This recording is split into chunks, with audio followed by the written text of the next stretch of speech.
Another day, another vlog na naman. Kini day pauli na mi ana gikan mi nag-deliver tinapay.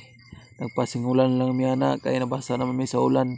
Sa wala pa mi human nag-deliver, padulong pa mi sa deliver sa mga tindahan, nabasa na mi sa ulan.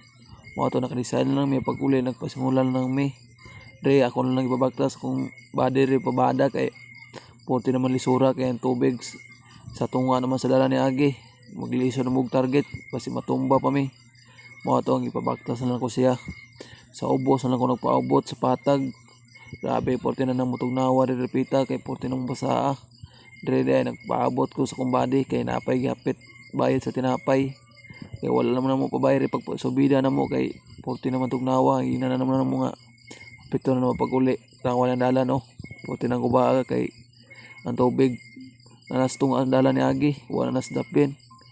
Mo nang ampin lang kanunay sa biyahe nato sa matag adlaw. Akong body nagkurog-kurog na sa katugnaw kay di na daw makayang katugnaw. Mo to nagpasingulan na mi pauli.